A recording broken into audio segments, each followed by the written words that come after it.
Kabat-Zinn is the founding director of the Stress Reduction Clinic at the University of Massachusetts Medical School, where for decades he researched the most effective ways to reduce stress.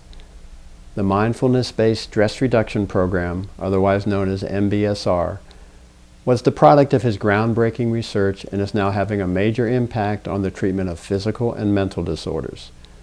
So what do persons stressed out by chronic pain and serious physical and mental illness learn from attending MBSR? Well, they learn mindfulness, which Kabat-Zinn defines as the awareness that arises by paying attention in a particular way, on purpose, in the present moment, and non-judgmentally. The simplicity of this definition belies the profoundness of mindfulness and its benefits for mental health, stress management, and emotional regulation. To be mindful, we must choose to be an observer of our own life as it unfolds in the present moment, while temporarily setting aside any judgment of good or bad as to what we see. To do this, we must find the quiet place within us that exists between thoughts, and then develop an observing self that can detach from the drama of our life and just see in a manner similar to how seasoned journalists calmly and non-judgmentally report the facts of a dramatic story unfolding right before them. Kabat-Zinn created a guided meditation called the Mountain Meditation, in which he instructs us to imagine being a massive mountain. He then directs us to visualize wind, rain, snow, the hot sun, and hail battering us, but then points out that the drama on the surface does not touch the mass within the mountain. He then suggests that there exists within each of us an inner calm, an observing self, that is unaffected by the drama of our lives, just as the core of the mountain is unaffected by the changing weather on the surface. He then teaches us how to practice developing an observing self as a way to improve self-care, stress management, and health. Here's an example. Imagine you're walking in front of a class to give a speech and are totally drawn into the drama swirling within you. The scary thoughts, I'm going to make a fool of myself. The upsetting images, imagining yourself being laughed at and humiliated.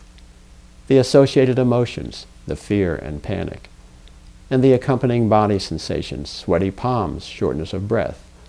All interacting to create a sense of impending doom, just as if you're walking down death row.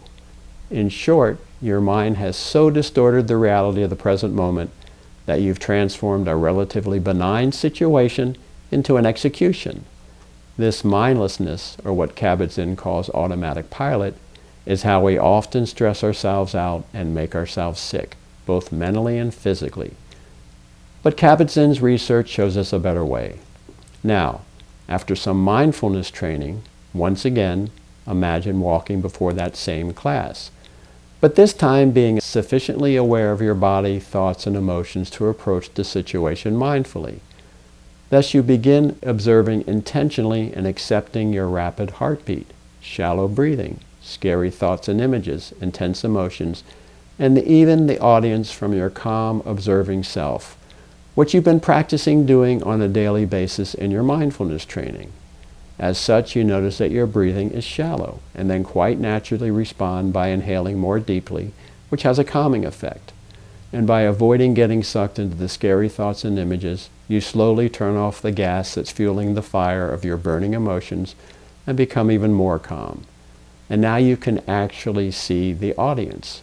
They're not executioners, but simply other human beings anxiously waiting to take their turns to give speeches.